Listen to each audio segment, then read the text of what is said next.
मंत्र। मंगलम भगवान विष्णुर्मंगलम गृध्री मंगलम पुंडरीकाक्ष मंगलायस्तनो हरि। ओम नमो सुनंताय सहस्रमूर्तये सहस्रपादाक्षुर्वराहवे शाश्वती सहस्रनामने पुरुखाय शाश्वती सहस्रकोट्युधारणे नमः।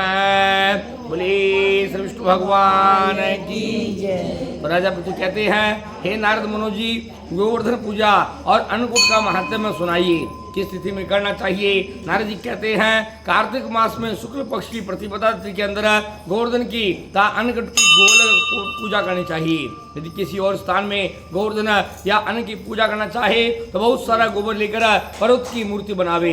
गोबर से लेकर वेद में बतलाई विधि से पूजा करनी चाहिए। फिर गोवर्धन प्रतन जो बनाया गया है उस पर झंडा फहराएं। उस स्थान पर विष्णु भगवान का सिंहासन बनाएं। तत्पश्चात विष्णु भगवान के समान गोवर्धन पर्वत की पूजा करें। हे गोवर्धन, मेरी पूजन को स्वीकार करो।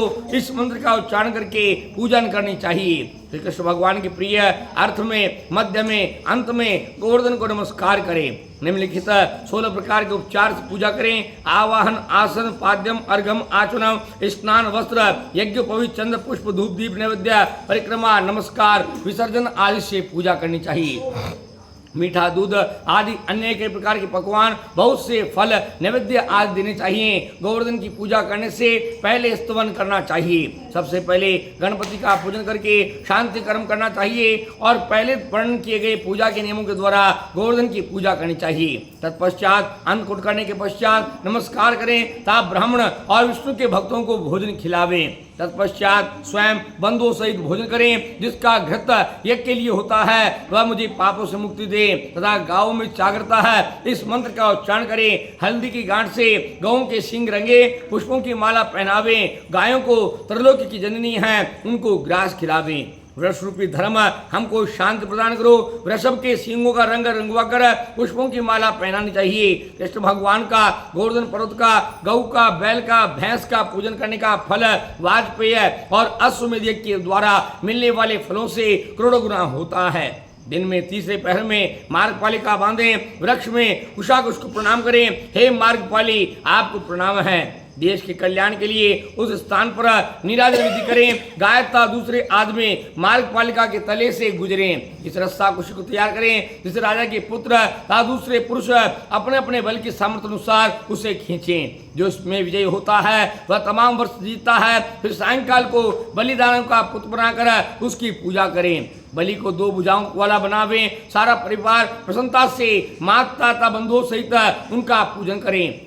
चंदन, धूप, दीप आदि के द्वारा उनकी पूजा करनी चाहिए। यदि बलि के नाम पर कुछ धन दक्षिणा दें तो सब प्रकार के सुख प्राप्त होते हैं। हे राजेंद्र, उस दिन धूप, चंदन, फूल, दीपक, वस्त्र इत्यादि के द्वारा दामाद की पूजा करनी चाहिए। जो पुरुष प्रतिवर्ष विधि पूर्वक इस प्रकार की पूजन करता है उसे कृष्ण भगवान की कृपा से मुक्ति प्राप्त होती है। हे नारद मुनि जी, राजा के पुत्र कहते हैं, बलि के दिन दामाद की पूजा जाता है। पहले इसको किसने किया था? नारद जी कहते हैं, सतयुग में पहले जमाने में सागर का मंथन करने से लक्ष्मी उत्पन्न हुई थी।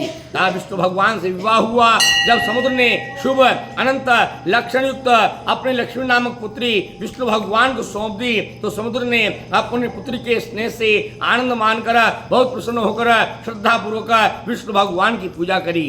इससे विष्णु भगवान समुद्र से प्रसन्न होकर कहने लगे, जो कुछ तुम चाहते हो वही वरदान मांगो। समुद्र इस प्रकार के वचन सुनकर बोला, भगवान, यदि आप प्रसन्न हो तो प्रतिदिन लक्ष्मी सहित मेरे घर में निवास कीजिए। विष्णु भगवान समुद्र से कहने लगे, अच्छा, आप घर में नित्य निवाह करेंगे। प्रतिवर्ष कार्तिक मास में शुक्ल पक्ष की प्रतिपदा को तुम हमारी पूजन किया करना। कार्तिक मास में शुक्ल पक्ष की प्रतिपदा को जो पुरुष दामाद की पूजा करता है वह सब पाप से मुक्ति पाता है। उसी के समान फल की प्राप्ति दामाद की पूजन करने में होती है जितने कि अश्वमेध आदि करके हमारे पूजन करने में। किसी के द्वारा दान के अंदर ग्राम आदि भूमि आदि के दान करने ताविधि से करोड़ों गौ का दान दिए जाने से भी फल की प्राप्ति होती है। हम ब्रह्मा, रुद्र, इंद्र आदि देवता सब कार्तिक मास के शुक्ल पक्ष में प्रतिपदा के दिन दामाद के अंदर निवास किया करेंगे। अतः जो दामाद के पूजनों से पूजाओं का फल मिलता है वही फल कार्तिक मास के स्नान के दान के बराबर होता है। बोली श्री विष्णु भगवान की जय।